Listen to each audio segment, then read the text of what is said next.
जय हिंद, नमस्कार। मैं एन के सिंघानिया आप सभी को हमारे इस सेशन में बहुत बहुत स्वागत है। आप सभी को नमस्कार जी। दोस्तों, ये रीजनिंग का सेट नंबर 107 है। इसके पहले 106 सेट में पूरी तरह से कंप्लीट में कर चुका हूँ और ये जो सेट है 19 मार्च के सेकेंड शिफ्ट के पूछे गए रीजनिंग के सारे प्रश्नों का ये सेट है।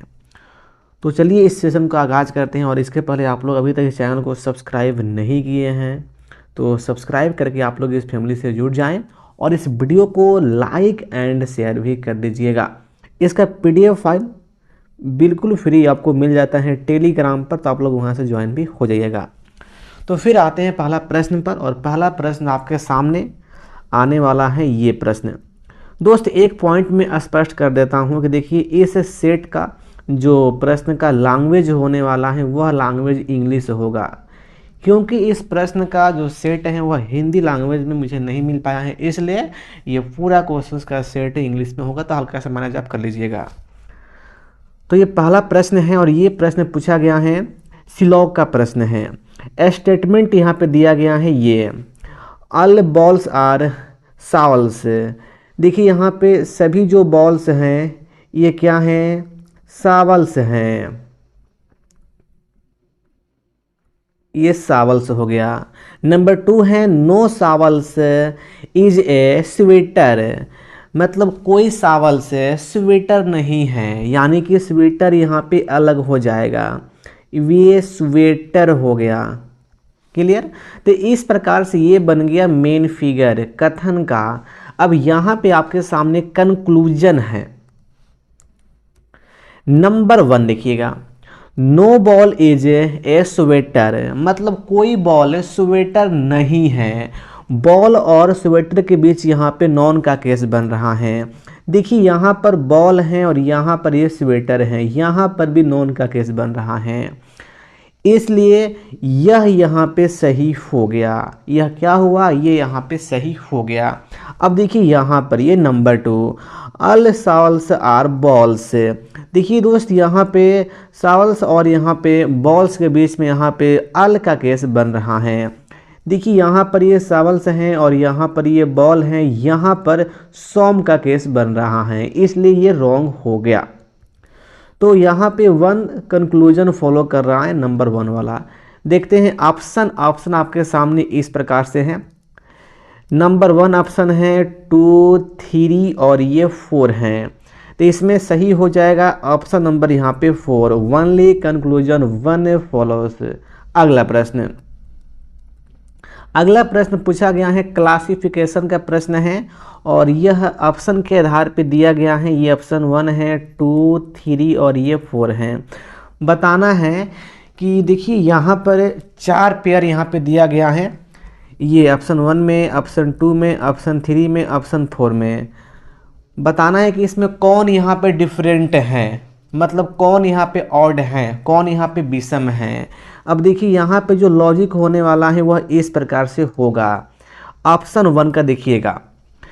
देखिए जब भी इस प्रकार का प्रश्न आता है तो इसमें लॉजिक, एक लॉजिक फिक्स होता है, यही अप्लाई होता है। वे लॉजिक का नाम है डिफरेंट वाला। इसका डिफरेंट यहाँ पे देखिए, इसका जो डिफरेंट यहाँ पे आने वाला है, देखिए यहाँ पे ये 99 है और यहाँ पे ये 82 है, तो ये ये 8, 9, ये 17 का डिफरेंट यहाँ पे हो गया। उसी प्रकार से इसमें ऑप्शन 2 में इसका भी देखिए डिफरेंट यहाँ पे 17 का होगा, और ऑप्शन 3 में दिया गया है 59 और यहाँ पे 42 है, तो इसका भी डिफरेंट 17 का होगा। लेकिन ऑप्शन 4 में देखिएगा तो 47 और ये 34 का जो डिफरेंट होगा वह 13 का हो जाएगा।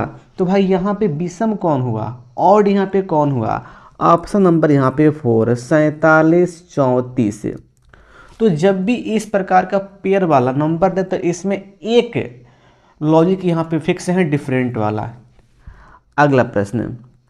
अगला प्रश्न पूछा गया है, ये एनालॉजी का प्रश्न है। यहाँ पर व्हाट है ये निकालना है और व्हाट को इस प्रकार से लिखा जा रहा है। अब देखिए इसमें इसको लिखा गया है इस प्रकार से, ये एम है और यहाँ पर ये एन है। देखिए एम का अपोजिट क्या होता है, एन होता है। नहीं, देखो ये लॉजिक यहाँ पे अप्लाई नहीं होगा। देखिए एम को एन किया गया है, यहाँ पे 1 प्लस हो गया, एफ को यहाँ पर एफ एकदम जेव करते हुए यहाँ पे हो गया है, और देखिए एच को आई यहाँ पे 1 प्लस हो गया है। तो इसी प्रकार से आपको इसमें करना है। तो भाई यहाँ पे मैं क्या रखूँ, देखो ऑप्शन 1 में यहाँ पे मैं पुट करता हूँ, तो 1 ये देखो ए में 1 प्लस करेंगे तो यहाँ पे बी आएगा, और एफ का एफ यहाँ पे फिक्स हो गया, और ओ में 1 प्लस करेंगे तो यहाँ पे पी आ गया। तो यहाँ से कन्फर्म हुआ कि इस वाट वाले स्थान पे ए एफ ओ यहाँ पे फिलअप होगा। Option 1 right. अगला प्रश्न पूछा गया है वही क्लासिफिकेशन का प्रश्न है, ऑड वाला। ये ऑप्शन 1 है, ऑप्शन 2 है, ऑप्शन 3 है, और ये ऑप्शन 4 है। बताना है कि कौन इसमें विषम है। देखिए इससे जो ऑप्शन 1 में यू का जो स्थान होता है वह 21 होता है, और ऑप्शन 2 में एम का स्थान 13 होता है। ऑप्शन 3 में देखिए ये रॉन्ग यहाँ पर है, ये विषम यहाँ पे हो जाएगा, क्योंकि ए का स्थान 12 नहीं होता है, ए का स्थान 1 होता है, लेकिन ऑप्शन 4 में पी का स्थान यहाँ पे 16 ठीक दिया गया है, इसलिए ऑप्शन 3 विषम हो जाएगा। इजी प्रश्न है। अगला प्रश्न पूछा गया है, ये अल्फ़ाबेट सीरीज का प्रश्न है।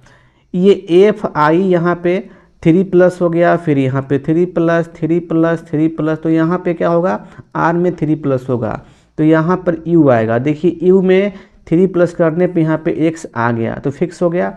उसके बाद देखिएगा ई वाला में ये एक्स है और यहाँ पे डब्ल्यू हो गया, तो 1 माइनस हुआ, इसमें 1 माइनस 1 माइनस 1 माइनस, तो यहाँ पर भी करना होगा 1 माइनस है, तो यहाँ पे आएगा एस, और देखिए एस में 1 माइनस करने पे यहाँ पे आर आ गया, तो फिक्स है कि यहाँ पे यू एस आने वाला है, और यह दिया गया है ऑप्शन नंबर यहाँ पे 4 में। अगला प्रश्न देखिएगा, अगला प्रश्न पूछा गया है, ये सीटिंग अरेंजमेंट का प्रश्न है। ये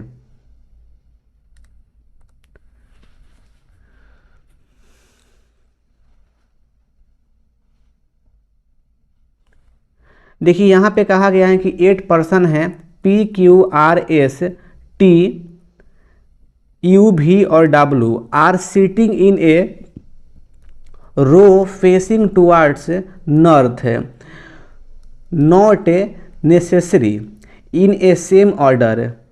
अब देखिए यहाँ पे कहा गया है कि जो 8 पर्सन हैं एक पंक्ति में उत्तर की ओर फेस करके बैठे हुए हैं, यही क्रम जरूरी नहीं है, और इनका यहाँ पे नाम दिया गया है P Q R S T U V W.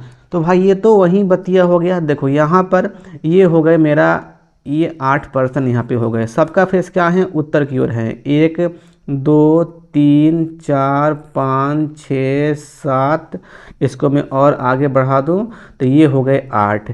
यहाँ पर ये 8 पर्सन यहाँ पे ये हो गए। जब सबका फेस उत्तर की ओर है, डायरेक्शन इधर लेफ्ट इधर राइट हो जाता है। अब देखिए यहाँ से इसका खेला बाबू यहाँ पे स्टार्ट हुआ है। यहाँ से देखिएगा, P is the never of W. देखिए जो P है ना वह डब्ल्यू के नज़दीक है, यानी कि डब्ल्यू के पड़ोसी हैं, यानी कि P और W पास में बैठेगा। Only 2 person seat between R and Q, यानी कि R एंड Q के बीच में 2 पर्सन है, R एंड Q के बीच में 2 पर्सन है, ये भी फिक्स लाइन नहीं है। Only 2 person seat between R and S, भी seat third to the right of P, P is never of Q। अब देखिए यहाँ पे जो फिक्स लाइन है ना, मैं कहाँ से मैं स्टार्ट करूँ देखिएगा, तो मैं यहाँ से मैं इसको मैं पुटिंग करता हूँ, और मैं यहाँ से देखिए only 2 person sit between R and Q, और only 2 person sit between R and S। तो देखिए मैं यहाँ से इसको मैं यहाँ पे यूज करता हूँ, इस लाइन को। R एंड Q के बीच में 2 पर्सन हैं, और R एंड S के बीच में 2 पर्सन हैं। मैं मानता हूं कि जो R हैं वह आर यहाँ पे हैं, मैं मान लेता हूँ, ठीक है ना। अब देखिए आर यहाँ पे जब हो गया तो भाई आर के और क्यू के बीच में 2 पर्सन होना चाहिए। अब देखिए आर यहाँ पर हैं तो क्यू इधर भी हो सकता है क्या। जब Q जब इधर हो गया तो मुझे S को यहाँ करना पड़ेगा। देखिए R S के बीच में 2 पर्सन हो गया और R Q के बीच में 2 पर्सन यहाँ पे हो गया। अभी ये देखिए यहाँ पे ये कोई भी फिक्स नहीं है, बाद में मैं इसे फिक्स करूँगा। अब next point, V sits third to the right of P, मतलब P के दाएं तीसरे स्थान पर V हैं। P के दाएं तीसरे स्थान पर कौन है, V है।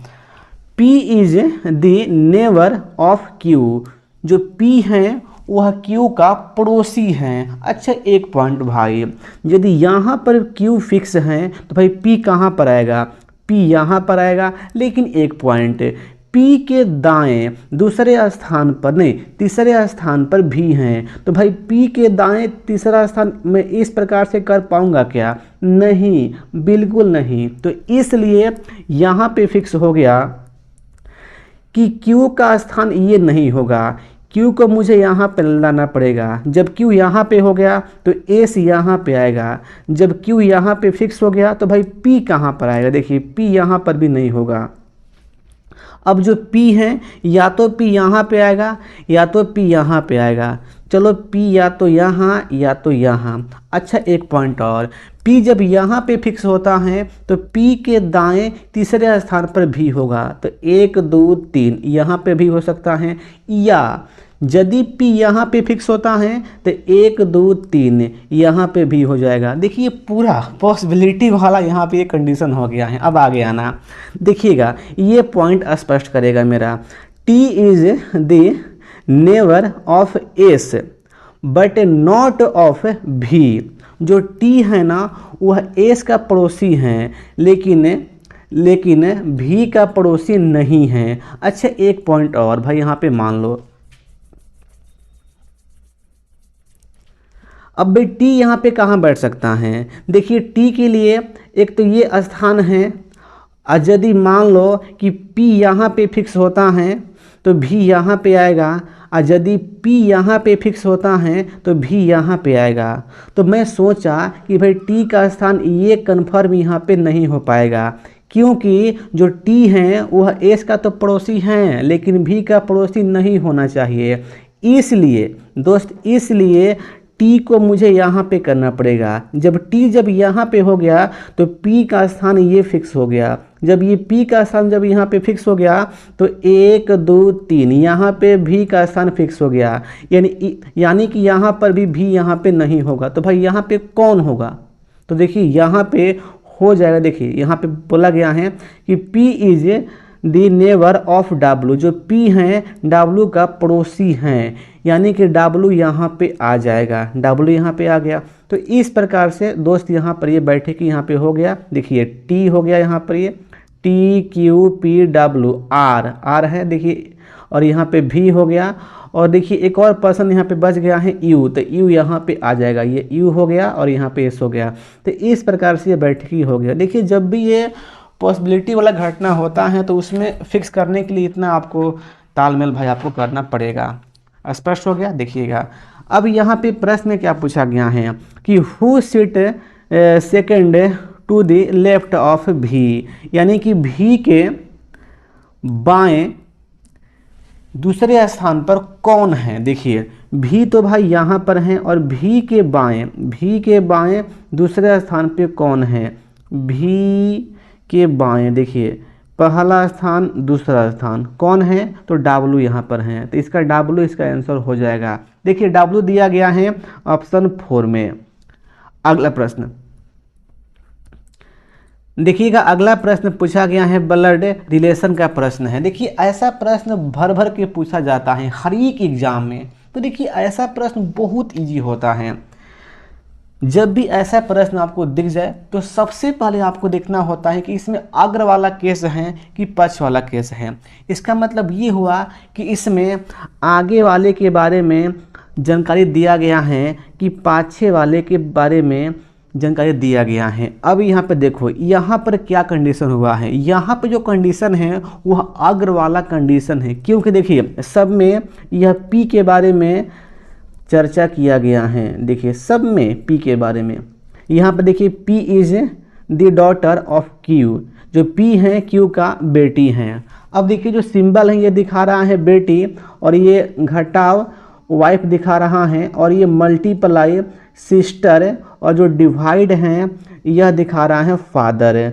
तो आपको इसको सबसे पहले आपको बनाना पड़ेगा रिलेशन चार्ट। देखिए यहाँ पर क्या है, यहाँ पर डिवाइड है, डिवाइड मीन्स क्या होता है फादर, यानी कि जो एम है,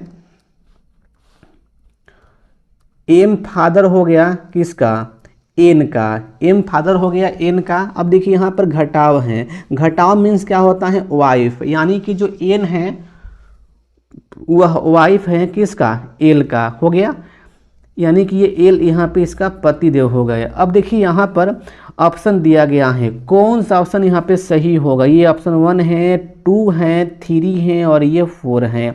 ऑप्शन 1 में L is the husband of M daughter. देखिए यहाँ पर कहा गया है कि जो एल हैं वह हस्बैंड हैं एम के बेटी के। देखिए स्पष्ट यहाँ पर है कि देखिए एम के जो बेटी है कौन है, एन है, और एन का हस्बैंड कौन हो गए, एल हो गए। तो इसलिए ऑप्शन 1 यहाँ पे सही हो जाएगा। ऑप्शन 2 गलत, ऑप्शन 3 गलत है, और ऑप्शन 4 भी यहाँ पे गलत हो जाएगा। अगला प्रश्न, अगला प्रश्न पूछा गया है, देखिएगा यह प्रश्न है, यह मिसिंग नंबर का प्रश्न है। देखिए इसमें क्या करना है ना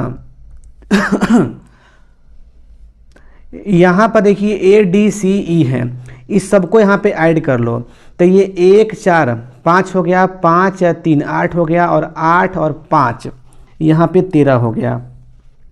उसी प्रकार से आपको इसको भी यहाँ पे ऐड करना है। तो ये 2 हो गया, ये 5 हो गया, 5 2 7 हो गया, और 713 यहाँ पे आ गया। तो उसी प्रकार से देखिए इसको भी यहाँ पे ऐड करने पर 13 आएगा। 10 3 13 हो गया। तो फिक्स है कि ये व्हाट के स्थान पर भी हमें 13 चाहिए। तो भाई 13 के लिए मैं यहाँ पर क्या पुट करूँ, एन जे डी एम, यहाँ पे एम पुट करना पड़ेगा, यानी कि आंसर हो गया ऑप्शन नंबर यहाँ पे 4 एम। अगला प्रश्न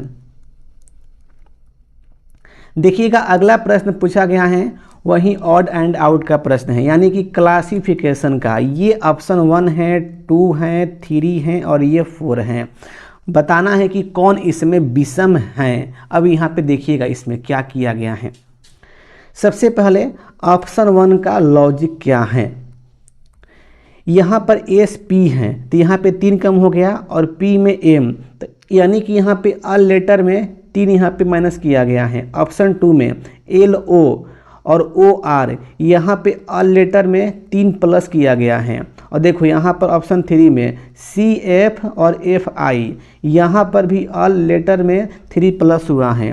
ऑप्शन 4 आर यू और यू एक्स, यहाँ पर भी ऑल लेटर में 3 प्लस किया गया है। तो इसका लॉजिक और इसका सेम है, लेकिन ये ऑप्शन 1 में दिया गया है एस पी एम का, इसका लॉजिक यहाँ पे अलग हो गया, इसलिए ये यहाँ पे विषम हो गया। अगला प्रश्न देखिएगा, अगला प्रश्न पूछा गया है नंबर एंड अल्फ़ाबेट सीरीज का, ये मिक्स प्रश्न है। देखिए यहाँ पर क्या किया गया है, वाई टी है, यहाँ पे 5 माइनस 5 माइनस 5 माइनस 5 माइनस, तो भाई यहाँ पे करना पड़ेगा 5 माइनस, तो यहाँ पे कितना आएगा, जेड आएगा, 26 आएगा, ठीक है ना। अब देखना इसके बाद, अब मैं आता हूँ नंबर पर। 88 को लिखा गया है 84, यहाँ पे -4 हुआ है। 84 को 79 -5 हुआ है, यहाँ पे -6 हुआ है, यहाँ पे -7 हुआ है। तो फिक्स है कि इसमें हमें -8 करना पड़ेगा। तो -8 करूँगा तो भाई कितना आएगा, 58 आएगा। तो आंसर क्या आ गया, जेड 58।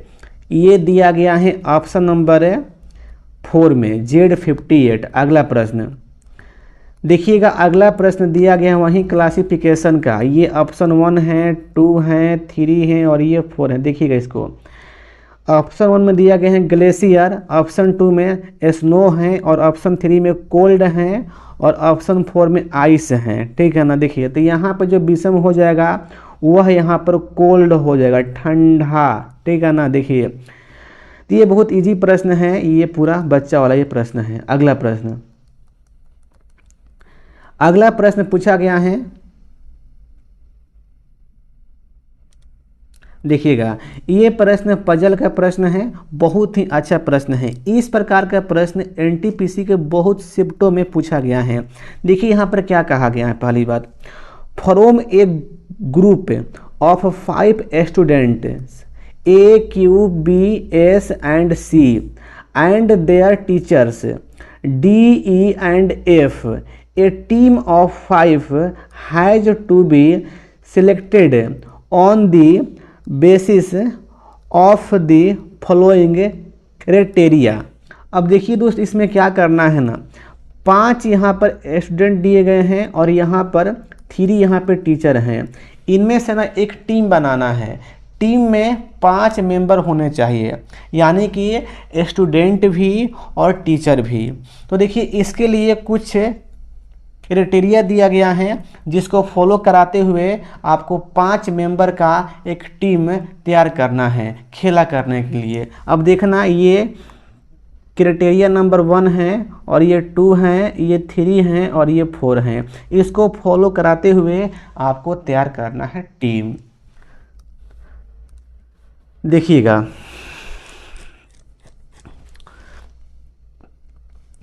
देखिए पहला यहाँ पर दिया गया है the team must have only 1 teacher, यानी कि टीम में केवल एक ही टीचर होना चाहिए, वह डी हो या ई हो या एफ हो, फिक्स। अब देखिएगा teacher E can not be on the same team as student Q, यानी कि देखिए जिस टीम में क्यू होगा उस टीम में टीचर ई नहीं होगा। मैं मान लेता हूं, देखिए मैं मान लेता हूं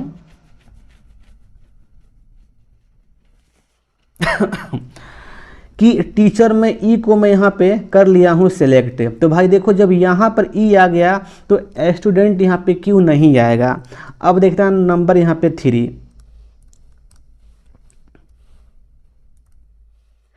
student S can not be in a team without student A. इसका मतलब ये हुआ कि ये जो दोनों हैं वह साथ में आएंगे, एस भी आएगा और ए भी आएगा। देखिए यहाँ पर एस भी आ गया और यहाँ पे ए भी आ गया, क्लियर। अब देखिए यहाँ पे नंबर 4 में student B and student C can not be on the same team as student Q. देखिए यहाँ पे कहा गया है ना जो बी एंड जो सी हैं वह यदि टीम में स्टूडेंट क्यू हैं तो भाई उसके साथ नहीं आएगा। देखिए यहाँ पर भाई क्यू नहीं है तो कन्फर्म है कि यहाँ पर बी भी आएगा और यहाँ पे सी भी आएगा। तो देखिए यह जो है 5 मेंबर का एक यहाँ पे टीम बन गया है। इसमें ओनली एक ही टीचर यहाँ पर है, कौन है, ई है। तो भाई यहाँ पे टीम हमारा क्या हो गया, ए बी सी ई और यहाँ पे एस। देखते हैं कि यह किस ऑप्शन में दिया गया है। देखिएगा ध्यान से, ये ऑप्शन 1 है और ये ऑप्शन यहाँ पे 2 है। देखिए ऑप्शन 1 में भाई क्यू है, इसमें नहीं है, ये नहीं होगा। देखिएगा ऑप्शन यहाँ पे 2 में ए बी सी, ठीक है, और यहाँ पे एस ई। तो कन्फर्म है कि यही यहाँ पे हमारा आया है ऑप्शन 2 वाला। तो ये हो गया सही ऑप्शन 2। इसके अलावा देखिएगा यहाँ पर ये गलत है और ये भी यहाँ पे रॉन्ग हो जाएगा। अगला प्रश्न है, ये कोडिंग का प्रश्न है। देखिए यहाँ पर सी हैज फीवर का देखिए कोड यहाँ पे यह दिया गया है, और देखिए हैज ही डैट शॉर्ट का कोड यहाँ पे यह दिया गया है। हमें पता करना है, देखिए how will has be written has in that code language, यानी कि हैज का कोड क्या है ये हमें पता करना है। देखो यहाँ पे पहली बात, यहाँ पे कॉमन क्या है, देखिए हैज यहाँ पर है इस पार्ट में और देखो हैज यहाँ पर है इस पार्ट में। अब भाई उस पार्ट में कॉमन क्या है, देखिए तो यहाँ पर के ए हैं और देखिए यहाँ पर के ए हैं, यानी कि स्पष्ट हो गया कि हैज का कोड क्या हो गया, के ए हो गया। तो हैज का कोड हो गया के ए, यही आंसर हो जाएगा। और देखिए के ए दिया गया है ऑप्शन नंबर यहाँ पे 4 में। अगला प्रश्न दोस्तों, अगला प्रश्न पूछा गया है, ये क्लासिफिकेशन का प्रश्न है। देखिए यहाँ पर ये ऑप्शन 1, ऑप्शन 2, ऑप्शन 3, ऑप्शन ये 4 हैं। ऑप्शन 1 में दिया गया है पोटैटो, मतलब आलू है ये। और ऑप्शन 2 में दिया गया है गिंजर। देखिए ये क्या है, गिंजर मीन्स अदरक होता है, ये अदरक है। और देखो ऑप्शन 3 में दिया गया है टर्मेरिक दिया गया है, ये हल्दी होता है। और ऑप्शन 4 में टोमेटो है, यानी कि टमाटर, लाल लाल टमाटर। अब भाई यहाँ पे विषम कौन है, कौन यहाँ पे ऑड है? तो कॉमन सेंस की बात है, यह ज़मीन के अंदर होता है, ज़मीन के अंदर होता है, ज़मीन के अंदर होता है, लेकिन टमाटर ऊपर होता है, तो ये विषम हो गया। अगला प्रश्न, अगला प्रश्न पूछा गया वही प्रश्न है क्लासिफिकेशन का। देखिएगा ये ऑप्शन 1 है, ऑप्शन 2 है, ऑप्शन 3 है, ऑप्शन ये 4 है। बताना है कि इसमें कौन विषम है। देखिए ऑप्शन 1 में ये H 8 और I 9 होता है, 9 8 को ऐड करने पे यहाँ पे 17 आ गया, ठीक। ऑप्शन 2 यहाँ पे देखिए M होता है 13 और N होता है 14। देखो इसको ऐड करने पर 14 और यहाँ पे देखिए 13 को ऐड करने पे 27 होता है, लेकिन यहाँ पे क्या दिया गया है, यहाँ पे दिया गया है 37, ठीक है ना। तो देखो ये यहाँ पे विषम हो सकता है। आगे आना ऑप्शन 3 में RQ, देखिए इसको ऐड करने पे 35 होता है, ये तो ये ठीक है। ऑप्शन 4 में TS, इसे ऐड करने पे 39 होता है। तो भाई यहाँ पे विषम कौन हुआ है, MN 37, ये विषम हो गया ऑप्शन 2। अगला प्रश्न, अगला प्रश्न पूछा गया है। देखिए ये प्रश्न है एनालॉजी का प्रश्न है। ये 119 और यहाँ पे 17 है। देखो यहाँ पर 119 में, देखो सॉरी 17 में 7 से गुना किया गया है, तो ये 119 आ गया है। तो उसी प्रकार से व्हाट के स्थान पे मैं क्या रखूं जिसमें 7 से गुना करने पर 133 आए। तो देखिए व्हाट के स्थान पे 19 रखना पड़ेगा, 19 में 7 से मल्टीप्लाई करने पे 133 आता है। और देखिए ये दिया गया है ऑप्शन नंबर यहाँ पे बी में। अगला प्रश्न दोस्तों, अगला प्रश्न देखिए पूछा गया है, बहुत ही अच्छा प्रश्न है और यह प्रश्न पजल का प्रश्न है। इसको ध्यान से पहले पढ़िएगा और उसके बाद इसको अच्छी प्रकार से सॉल्व कीजिएगा। देखिए यहाँ पर क्या दिया गया है,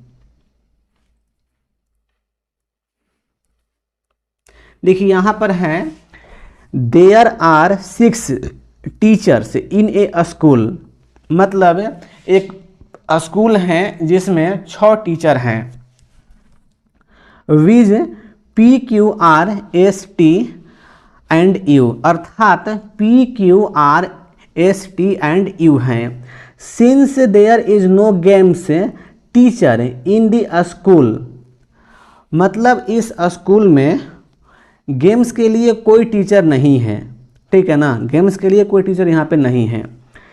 each of the teachers is allocated 1 day for taking games class among 6 day of the week.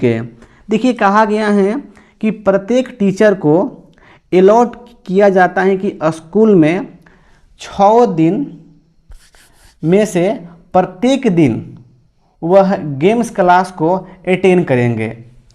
There is no class on Sunday, यानी कि संडे को कोई भी क्लास नहीं है। इसका मतलब ये हुआ कि मंडे से लेकर सैटरडे तक प्रत्येक टीचर को गेम्स क्लास को अटेंड करना है।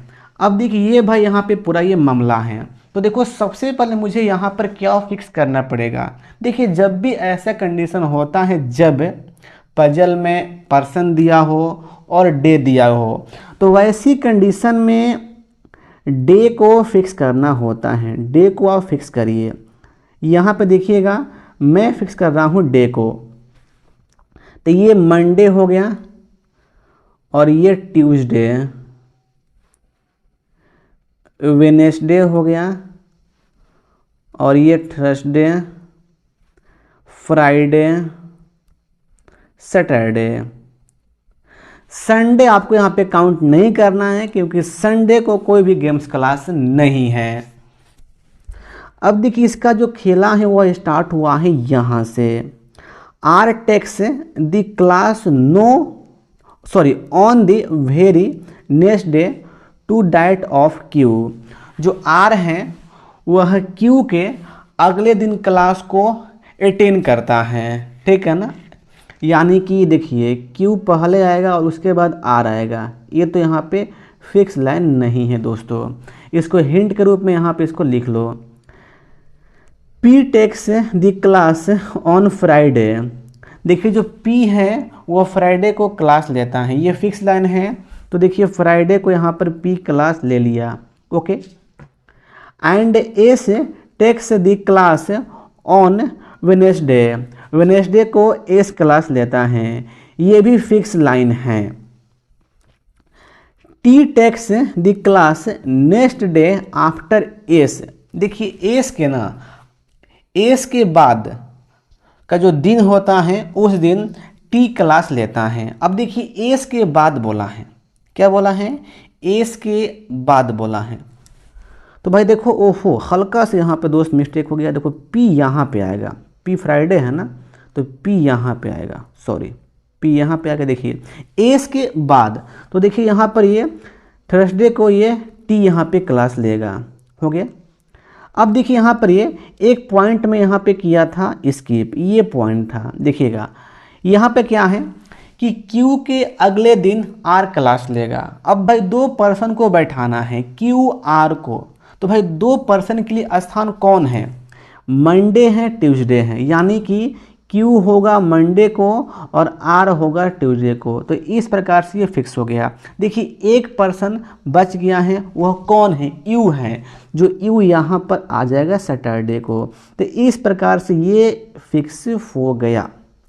अब देखना क्वेश्चंस यहाँ पे क्या पूछा गया है। On which day does we take the class, मतलब जो यू है वह किस दिन क्लास लेता है। कन्फर्म है कि यू सैटरडे को क्लास लेता है। और देखिएगा ऑप्शन आपका उत्तर जाने वाला है ऑप्शन में सैटरडे, ऑप्शन 2। अगला प्रश्न देखिए पूछा गया है स्टेटमेंट एंड एजप्शन का, यानी कि कथन और ये धारणा है, धारणा वाला पॉसिबिलिटी का। अब देखिए भाई यहाँ पे कथन क्या कहा गया है, एकदम ध्यान से पढ़ना, एकदम ध्यान से। Sally wanted to invite Harry over for a good dinner. यानी कि सैली हैरी को एक अच्छे खाने के लिए आमंत्रित करना चाहती थी। So she made broccoli soup and apple pie for him. इसलिए उसने उसके लिए ब्रोकली सूप और सेब पाई बनाई है। देखिए ये स्टेटमेंट में कहा गया है ना कि जो सैली हैं हैरी को एक अच्छे खाने के लिए आमंत्रित करना चाहती हैं, इसलिए उसने उसके लिए ब्रोकली सूप और सेब पाई बनाई है। अब देखना भाई यहाँ पे दिया गया है पॉसिबिलिटी, यानी कि assumptions. Number 1, Harry will accept the dinner invitation. यहाँ पे कहा गया है कि जो हैरी हैं खाने के निमंत्रण को स्वीकार करेगा। भाई बिल्कुल करेगा, तब वही ना जो सैली है वो भाई पहले से तैयार है कि मैं आपके लिए मैं ये खाना बनाऊंगी। तो देखो यह जो लाइन है, यह जो एजप्शन है, यह कथन में निहित है, इसलिए सही हो गया। नंबर 2 देखना, Harry likes broccoli soup and apple पाई। इसका मतलब हुआ कि जो हैरी को ब्रोकली सूप और सेब पाई पसंद हैं, भाई बिल्कुल पसंद है, तभी नया शैली बना रही हैं, इसलिए ये भी यहाँ पे सही हो गया। नंबर 3 देखना, Harry does not like apple pie too much. Harry को सेब पाई ज़्यादा पसंद नहीं है। अब भाई देखो कॉमन सेंस की बात है, स्टेटमेंट में जो शैली हैं हैरी के लिए एप्पल से बना रही हैं, भाई बनाने का मतलब क्या हुआ कि हैरी को पसंद है, तो भाई इसलिए यहाँ पे कहना कि पसंद नहीं है ये रॉन्ग हो गया। ये क्या हो गया, ये रॉन्ग हो गया। तो यहाँ पे सही कौन कौन सा है, 1 एंड 2। देखिएगा ऑप्शन यहाँ पे कौन जाने वाला है, ये जाएगा number 2 option, only option 1 and 2। अगला प्रश्न देखिएगा, अगला प्रश्न पूछा गया है एलॉजी का प्रश्न है। बांदीपुर नेशनल पार्क ये कर्नाटका में है, तो आपको बताना है कि दुधवा नेशनल पार्क कहाँ पर है, तो ये जाएगा यूपी यानी कि उत्तर प्रदेश। ऑप्शन नंबर यहाँ पे 4 जाने वाला है। अगला प्रश्न पूछा गया है, ये भी प्रश्न क्लासिफिकेशन का है, ऑड ऑन आउट का प्रश्न है। ऑप्शन 1 है, 2 है, 3 है और ये 4 है। बताना है कि कौन यहाँ पे विषम है, केपी है, एमएन है, ईवी है, एफटी है और यहाँ पे एचएस है। देखिए यहाँ पर जो लॉजिक है ना वह अपोजिट वाला लॉजिक यहाँ पर है। के का अपोजिट पी होता है, एम का एन, ई का भी, एच का एस होता है, लेकिन एफ का टी नहीं होता है, एफ का यू होता है। तो विषम क्या हो गया, एफ टी, ऑप्शन 4। अगला प्रश्न देखिए दोस्तों, पूछा गया है स्टेटमेंट एंड कंक्लूजन का कथन एंड निष्कर्ष। देखिएगा, देखिए कथन में कहा गया है,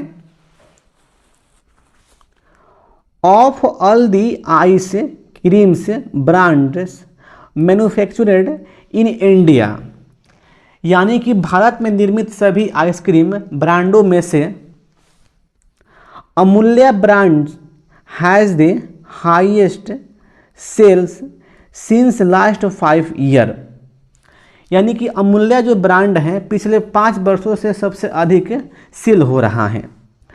the sales of other ice cream brands fluctuate every year, यानी कि देखिए अन्य जो आइसक्रीम ब्रांड की बिक्री है, मतलब बिक्री में हर साल उतार चढ़ाव होता रहता है। तो देखिए यह कहा गया है स्टेटमेंट में, क्लियर। अब देखना यहाँ पर ये कंक्लूजन है, तो कंक्लूजन वही सही होता है जो स्टेटमेंट के अकॉर्डिंग दिया गया हो। नंबर 1 यहाँ पे देखना, द टेस्ट ऑफ अमूल्य ice creams is popular among Indian residents, यानी कि अमूल्य की आइसक्रीम का स्वाद भारतीय लोगों में लोकप्रिय हैं। भाई लोकप्रिय हैं इसीलिए ना यार, देखो ये ब्रांड बना हुआ है इंडिया का, बहुत लोग इसका यूज करते हैं। भाई यूज क्यों करते हैं, क्योंकि यह पसंदीदा हो गया है, स्वाद में लोकप्रिय हो गया है। तो देखिए यह जो लाइन है, यह लाइन स्टेटमेंट के अकॉर्डिंग कहा गया है, इसलिए ये सही हो गया। नंबर 2 देखना, the sales of all others Indian brands of ice cream is known. देखिए यहाँ पर क्या हुआ कि अन्य सभी भारतीय ब्रांडों की आइसक्रीम की बिक्री ज्ञात हैं।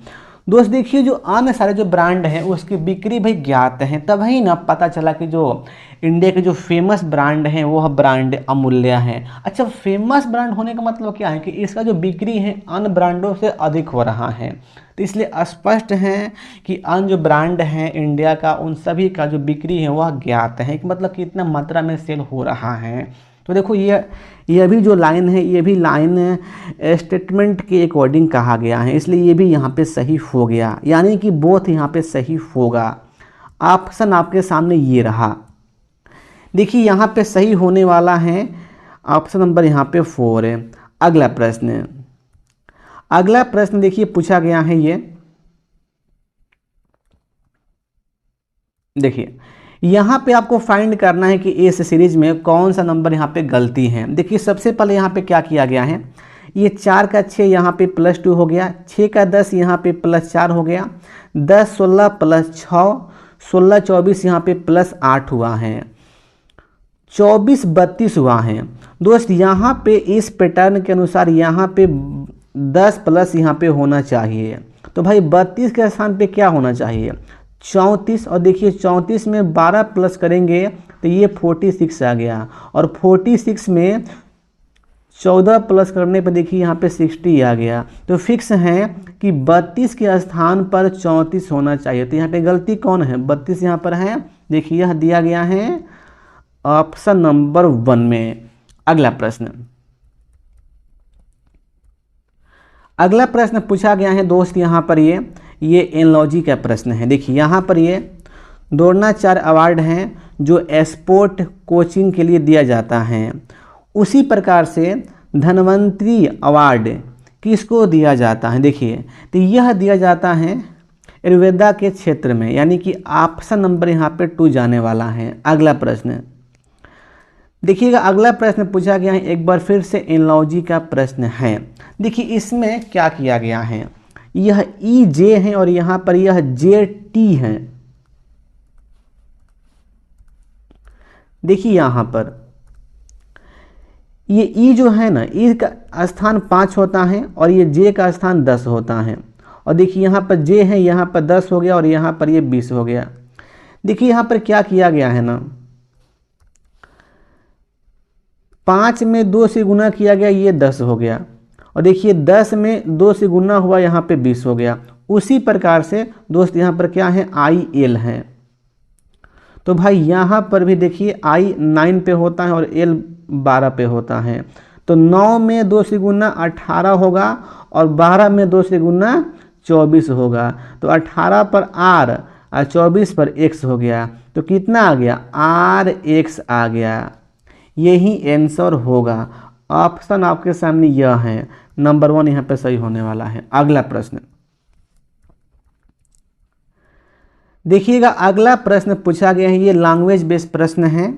और ऐसा प्रश्न जब भी आता है, मैं आपसे हमेशा बोलता हूँ कि आप ऐसे प्रश्न को ऑप्शन के सहारे आप हल करिए। ऐसे प्रश्न को आप सेकंडों में सॉल्व कर सकते हैं। बहुत बच्चे सॉल्व करने बैठ जाते हैं, लेकिन सॉल्व करने में बहुत टाइम आपको वेस्ट यहाँ पे होगा। इसीलिए मेरा सजेशन है कि आप ऐसे प्रश्न को ऑप्शन से करिएगा। क्लियर, देखिएगा यहाँ पर क्या कहा गया है, Anita Sunita and Vinita are smart.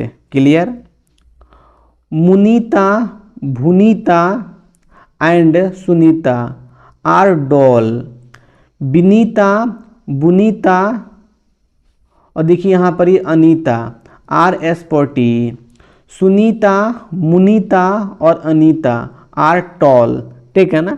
अब देखिए यहाँ पे प्रश्न में क्या पूछा गया, पहली बात, which of the following persons is neither smart nor tall. मतलब वह कौन सा पर्सन है जो ना तो स्मार्ट हैं और ना ही टॉल हैं, ये आपको पता करना है। देखिए ये ऑप्शन 1 है, ऑप्शन 2 है, ऑप्शन 3 है, ऑप्शन 4 है। चलिए आते हैं ऑप्शन पर, पता करिएगा। देखिए ऑप्शन 1 में दिया गया है विनीता। विनीता क्या है, विनीता देखिए स्मार्ट है, इसलिए ये भाई नहीं होगा, क्योंकि वही पर्सन होगा जो ना तो स्मार्ट हो और ना टॉल हो। अब देखिएगा ऑप्शन 2, यहाँ पर सुनीता है, सुनीता स्मार्ट है, ये भी नहीं होगा। ऑप्शन 3 मुनीता है, देखिए ये मुनीता टॉल है, इसलिए ये भी नहीं होगा। अब बचा ऑप्शन 4, क्या है, बुनीता है। बुनीता एक यहाँ पे ऐसा पर्सन है जो स्पोर्टी है, इसका मतलब ये हुआ कि यह है ना तो स्मार्ट है ना ही यह टॉल है, इसलिए ऑप्शन 4 राइट। दोस्तों अगला प्रश्न आपके सामने ये रहा और देखिए ये प्रश्न पूछा गया है ब्लड रिलेशन का प्रश्न है। ये बहुत इजी प्रश्न है और ऐसा प्रश्न जब भी आता है मैं आपसे हमेशा कहता हूँ कि ऐसा प्रश्न जब भी आए तो आप जुबान से करिएगा।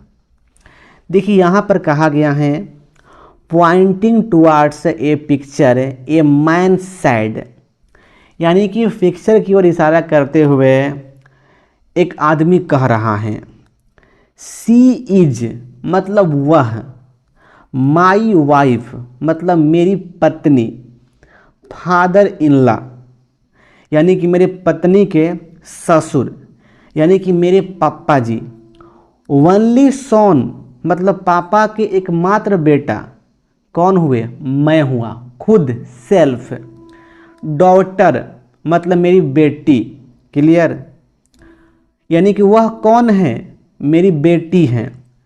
How is man related to the girl in picture मतलब पिक्चर में जो गर्ल हैं वह मैन को क्या कहेगी, मतलब जो गर्ल हैं वह मुझको क्या बोलेगी, फादर बोलेगी, पिताजी, इजी हैं, ऑप्शन नंबर 1 जाने वाला है। अगला प्रश्न देखिएगा, अगला प्रश्न पूछा गया है कोडिंग का प्रश्न है। यहाँ पर इसका कोड दिया गया है 55, इसका कोड है 51। बताना है कि इसका कोड क्या होगा। इसमें लॉजिक अप्लाई, यहाँ पर हर एक लेटर के स्थान को ऐड करना है। देखिए ऐड करेंगे आप बच्चा जैसा तो 50 आएगा और देखिए 50 में अपने मन से 5 जोड़िएगा तो 55 आकर यहाँ पर बैठ जाएगा। उसी प्रकार से इसका हर एक लेटर को जो स्थान है उसको ऐड करने पर 46 आएगा और देखिए 46 में 5 प्लस करने पर 51 आ जाएगा। अब देखिए यहाँ पर तो देखिए यहाँ पर हर एक लेटर के जो पहले से उसको ऐड करने पर 54 आएगा। देखिए तो 54 में आपको +5 यहाँ पे ऐड करना है तो ये हो जाएगा 59 और देखिए ये दिया गया है ऑप्शन नंबर यहाँ पे बी में। स्पष्ट। अगला प्रश्न है ये अंतिम प्रश्न। देखिए यहाँ पर क्या है, ये प्रश्न कोडिंग का प्रश्न है। If an airplane, a helicopter, a boat, a motor bike and a car, a known as motor bike, airplane, car, boat and helicopter. देखिए एयरप्लेन को मोटर बाइक के नाम से जानते हैं और ए हेलीकॉप्टर को, देखिए जो हेलीकॉप्टर है इसको एयरप्लेन के नाम से और जो बोट है इसको कार के नाम से और मोटर बाइक है इसको बोट के नाम से और जो कार है इसको हेलीकॉप्टर के नाम से। तो आपको बताना है respectively then which of the following float on water, यानी कि वाटर में कौन फ्लो करता है मतलब कौन तैरता है। वह तो भाई बोट है। अब बताना भाई बोट को किस नाम से जान रहे हैं, बोट को मतलब क्या कह रहे हैं। देखिए बोट को कहा जा रहा है क्या, कार, बोट को कार कह रहे हैं इसलिए कार इसका यहाँ पे उत्तर हो जाएगा ऑप्शन 3। दोस्तों हम लोग इस प्रकार से इस सेट के सारे प्रश्न को डिस्कस कर लिए हैं। आपको किसी भी प्रश्न में डाउट हो या किसी प्रश्न से आपका ज़िंदगी सुनसान हो गया हो तो आप हमसे पूछ सकते हैं। तो बस आज के लिए इतना ही, तो फिर मिलते हैं अगले सेशन में। जय हिंद, नमस्कार आप सभी को।